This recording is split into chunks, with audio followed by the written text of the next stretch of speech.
Alright, so in our last video for this week, we're going to look at the actual choices of international strategy that you have as a firm and as an international business manager. As I mentioned in the previous video, your choice of the most appropriate strategy will be largely dependent on the level of those two key pressures that we looked at, that is cost reductions and for local responsiveness as well. And as you can see here, there are four that we're going to cover this week, and each will be dependent on that level. So when there is low pressures for both cost reduction and local responsiveness, it's going to be most appropriate for you as a firm to pursue an international strategy. When there are high pressures for cost reduction but low levels for local responsiveness, that global standardization strategy is most appropriate. When there are high pressures for local responsiveness but low pressures for cost reductions, localization strategies are most appropriate. And finally, when you are faced with both high pressures for local responsiveness and cost reductions, then a transnational strategy is going to be best for you. Let's go through each of these in turn in a little bit more detail. And we'll start with the international strategy. And as I said, this is when a firm faces both low pressures for both local responsiveness and cost reductions. It's actually quite rare. There aren't many industries left in the world where firms don't face either of these pressures. But when it does happen, it means that firms are able to create value by effectively transferring their valuable core competencies to foreign markets where there are indigenous competitors who simply do not have those same core competencies. As a consequence of that, firms are usually able to centralize their product development functions in their home market. So Microsoft is a good example here. They do pretty much all of their research and development in the United States, that is their home market, with effectively subsidiaries who carry out mainly sales and marketing roles in their foreign operations. Manufacturing and marketing functions are usually established in the local country, as I say, but the head office usually has significant degree of control over that. Often those local subsidiaries don't get a lot of say in how they run their business. Most of those key decisions are centralized in the home market, and it's just limited things like marketing and sales functions that these foreign subsidiaries have autonomy in relation to. Firms that pursue this strategy usually sell products that serve that universal need. So commodity type products or things which are used in pretty much the same way, irrespective of their end final market that they're sold in. So Xerox photocopiers do pretty much the same job here as they do in America, as they do in Japan, and the rest of the world. Interestingly, I think we've got a picture. That is the first ever Xerox printer. Imagine chucking that thing on your desk. Not quite the same as today, hey. And they've been able to do that, given years and decades, in fact, of development, and as I say, largely served around their home market.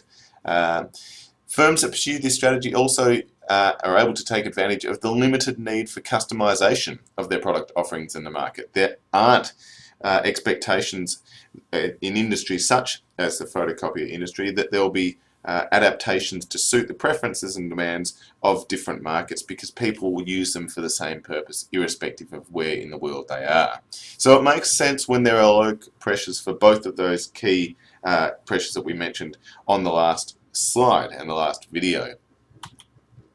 The next strategy we're going to have a look at is the localization or the multi-domestic strategy. And this is most appropriate when you see those clear differences from one country to another in terms of what people expect. There are very much high pressures for local responsiveness, but not such high pressures for cost reduction. There is an allowance, an expectation that it's okay, in fact actually necessary, to adapt and modify a product and the features that it offers to suit the local market's requirements. So the overall aim here in terms of the strategy is to increase the profitability, to grow that profit, by customizing goods or services so that they match the tastes and preferences of the different national markets that you're offering your products in. This means that usually you will have a high cost structure because that customization that you need to perform to suit those local tastes means it's very difficult to capture cost reductions associated with mass production. So things like economies of scale are very difficult to achieve through a localization strategy because you're not producing large quantities of the same thing. You're producing smaller quantities of different things to be sold around the world. So it's very difficult to lower your costs in that sense. Where possible, firms that pursue this strategy need to be efficient and seek to gain economies of scale from global volume for the same components across different models. So even if the end product can't be the same, a lot of the time, and the car manufacturing industry is another good example here, car companies will try to use the same components and the same parts in different cars that they sell around the world. So while the end result, the car itself might look different and might have different features depending on what market it's sold in, a lot of the engine and the chassis and the wheels, the interior components will be shared across those different models, which means that at least to a certain extent, there is some opportunity to take advantage of economies of scale in the components, if not the final product. So a good overall example of a firm which has pursued a localization strategy are our friends at MTV. And MTV are a good example here because what you will tend to find is that if you go from one country to another, there will be significant differences in terms of the types of shows that are used on the MTV channel. So here in Australia, we get all the goodies, don't we? The Hills, Geordie Shore, Flavour of Love with his ridiculously oversized clock there. We get a range of shows. Some of them are American, some of them are English, some of them are Australian. If you go to the US, most of the shows on MTV will be American. If you go to the UK or Europe, a lot of the shows there will be based from Europe. And that's because MTV recognizes that people in different markets have different preferences in terms of the types of shows that they want to watch. So they do tailor their television programs to suit those local preferences. The next strategy that we're going to have a look at is the global standardization strategy. And this is effectively the opposite of the localization strategy in that it is effective when there are strong pressures for cost reductions now for that level of standardization, while also having low levels for local responsiveness. So this means that the focus tends to be on reducing that cost. You don't need to tailor your products to suit local requirements because there are no local requirements usually. As we've talked about previously, they're usually commodity-based products, similar to the international strategy in that sense, but perhaps even more so, where you really there isn't any differences in terms of how products are used or the expectations and preferences from one market to another. So in firms that are pursuing this strategy aim to increase their profitability and especially that profit growth by reaping cost reductions from some of those things we've spoken about previously, things like economies of scale, learning effects, location economies, all these benefits that come from internationalizing your business. And especially so when you sell large quantities of pretty much the same thing across your markets or across the globe. So the goal here is to pursue a low-cost strategy, looking back at Porter's early generic strategies, but on a global scale here. So as I mentioned, it's often in industrial goods. So things like production, marketing, research and development, all these key value chain activities are usually concentrated in a few favourable locations to keep costs low. Now this is usually in the home market, but it's not always the case. So imagine, for example, if you're an American firm in a low-cost based industry of commodity products, you might be looking to concentrate and base most of your activities in the value chain in a lower cost location to take advantage of those key location economies, things like cheaper labour and access to resources. So you're looking to use a cost advantage to support aggressive pricing. Often the pricing is the key determinant of which brand a buyer will choose to purchase here. So it won't, because the features are relatively the same, so the price is often the key differentiator here. A good example is the semiconductor industry. So they're very much global standards, and there are large global demand for relatively standardized goods. They do pretty much the same thing irrespective of where they are bought. Another good example can be seen here. No, we are not looking at a Colombian warehouse. That is cement, manufactured in this case by the company Cemex. And cement does exactly the same thing whether you're in Japan, whether you're in Australia, whether you're in Europe, it doesn't matter.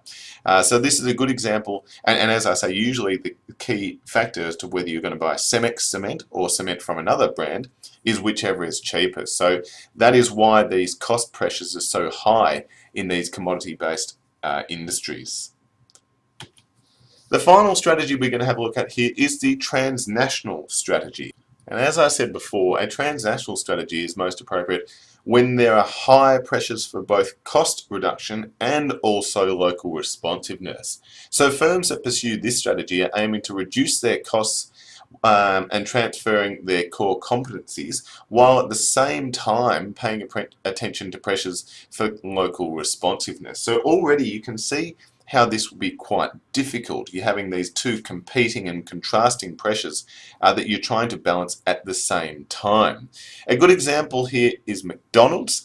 Obviously, they have relatively standardized products and processes as to how they cook their food, and whenever you see that big M symbol, you know all across the globe what firm you're looking at here, McDonald's. But they do also cater to local requirements. So if you go to India, for example, the menu there and the items, the food items that you can purchase, given the different preferences, not just in terms of what people like the taste of, but how things like cows and beef-related products are manufactured or not in that particular country, the menu there is quite different to what we see at McDonald's here in Australia. So the focus here is very much on product differentiation in terms of Porter's generic strategies. It's doing things which other firms are not doing across geographic markets as a result of those local expectations and preferences that differ from one market to another. And this means that things like economies of scale, which are typically linked with low cost, sort of standardized strategies, are usually very difficult to achieve because there is that expectation of differentiation and local responsiveness. So instead, the focus is usually on global learning. Firms here that pursue the transnational strategy look to develop valuable skills which can be used in any of the firm's worldwide operations. So it's very much understanding that there are these different skill sets of the subsidiaries which you establish, which can then be leveraged across the globe. And obviously, because everyone all your different operations around the world are doing things at least slightly differently, they are usually learning different ways of doing things. And once you identify these potential specialized skill sets of your subsidiaries, firms then can look to leverage them across the rest of the organization. So you see this transfer of knowledge from the foreign subsidiary to the home country or to other markets as well. As a consequence of all of this, the complexities involved here, the transnational strategy is very difficult given these contradictory demands placed on the organisation. And a lot of firms say that they are pursuing a transnational strategy, but in effect end up focusing more on either a standardised or a global strategy or a multi-domestic, just because it's very difficult to achieve both at the same time.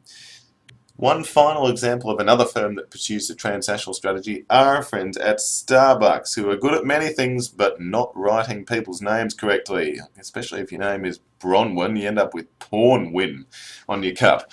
They also actually struggled when they first came to Australia because while they aimed to pursue a transnational strategy, they found very quickly that we have very specific tastes here, especially in Melbourne, let alone Australia, in terms of what we think our coffee should taste like. We have higher expectations and standards than a lot of the rest of the world. So they actually struggled initially when they came here because they didn't realise the need, the pressure for that local responsiveness, despite trying to achieve and implement a transnational strategy. But certainly their goal here is to have a fairly standardized way of producing coffees all over the world, and especially now after they've realized their initial mistake, tailoring their products to suit the local preferences and demands of consumers in the different markets in which they operate.